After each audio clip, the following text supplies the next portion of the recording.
employees. I don't have a duty to vendors or to all the other interests that are legitimately part of public education. This is, after all, a $25 billion enterprise in the state of New Jersey. It attracts a lot of interest. My commitment is to use public education to give every child, regardless of birth circumstances, an equal opportunity.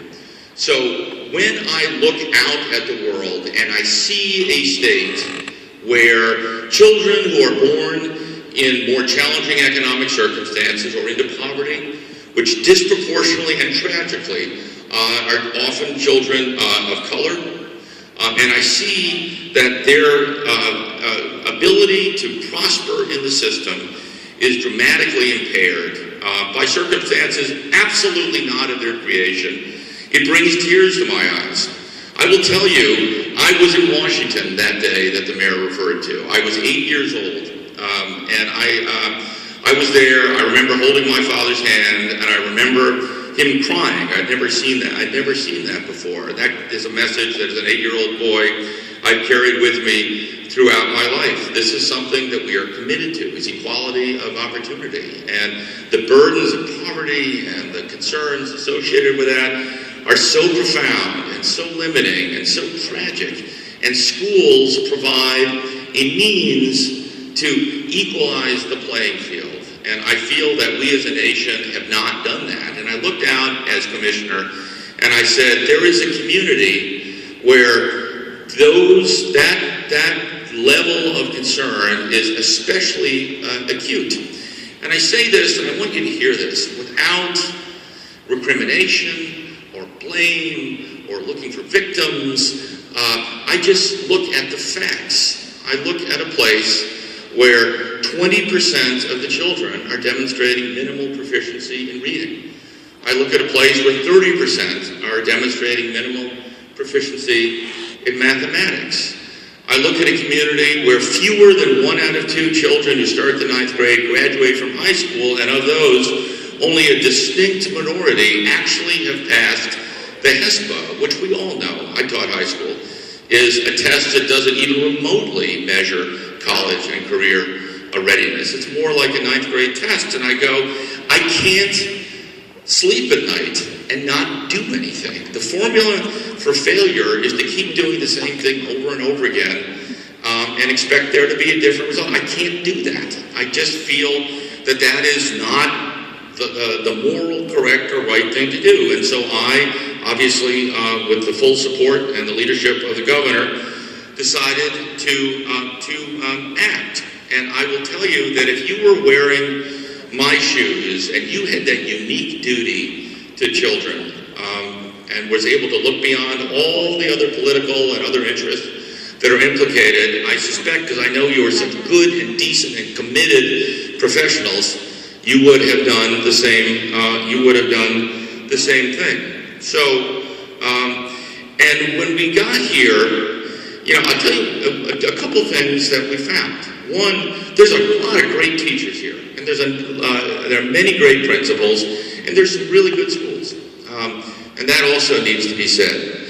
But there are also signs of managerial dysfunction that must drive many of you crazy sometimes.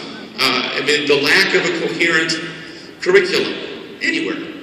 The fact that there are IEPs that are disconnected from what's actually happening to the lives of students. It's epidemic in this district. The fact that some months of last year, 20% of the full-time staff were absent, averaged over an entire month, and the substitute pool was not even remotely large enough to cover that.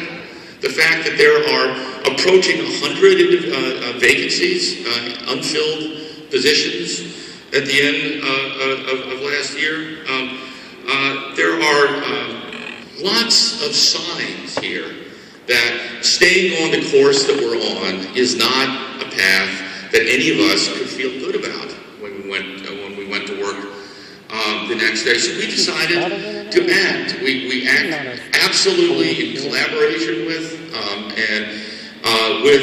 your political leadership here. Mayor Red, who's been a magnificent partner, Ms. Blackshear, has been an incredible partner, and there's been a level of sort of boldness around change, as the entire school board have been really thoughtful, committed partners. And so we are moving into the future with real humility.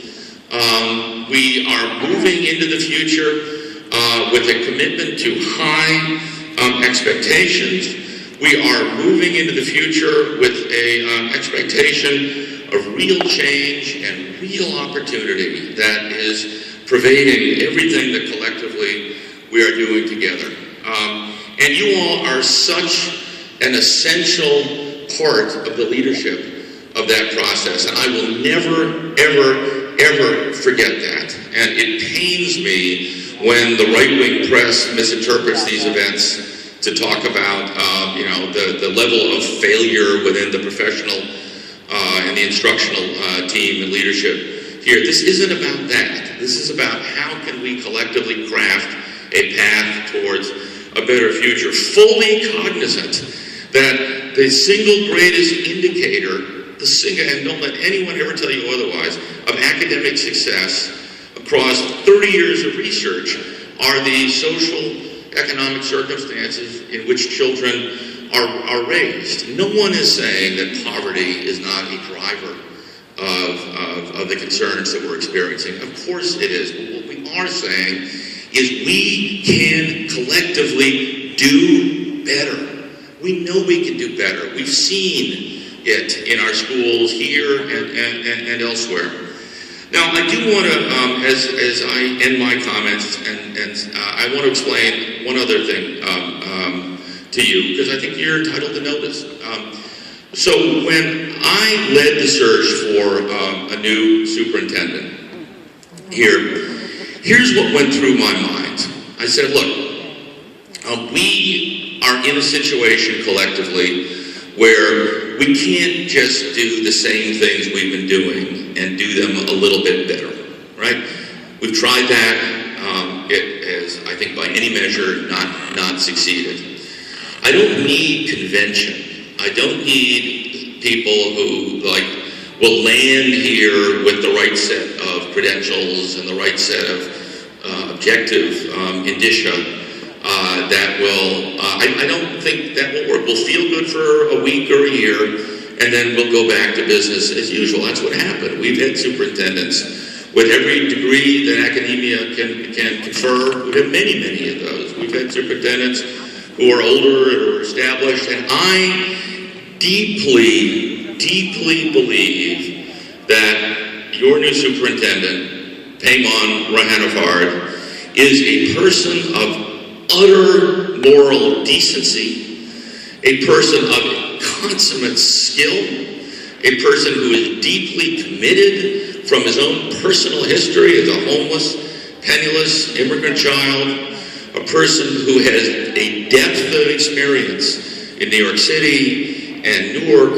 to attract a great team, to lead change, and to bring about what I know we all want, which is change we can believe in. And I believe that he is the right person for the right time, and I am very grateful for the warm reception that so many of you have given him to date. So again, I thank you for your time, and I look forward to getting to know more of you. Call on me anytime. Come tell me how it's going. I'd be delighted to be in conversation with you. And with that, I give the podium back to Ms. Peggy Nicolosi, who is one of the unsung heroes in this world. She stood in as interim superintendent. She's a long-standing county executive superintendent, and a real sort of quiet hero. I love people who can lead without narcissism. It's one of the great traits in leadership. There's not enough of that around sometimes, but without asking for credit, without asking for really much at all, she has graciously and effectively managed the transition of this district with a lot of great folks, David Hardy and many of the folks who are Mindy and Photo and many tremendously talented people. But Peggy, I am deeply and personally grateful for your labors. Thank you very much.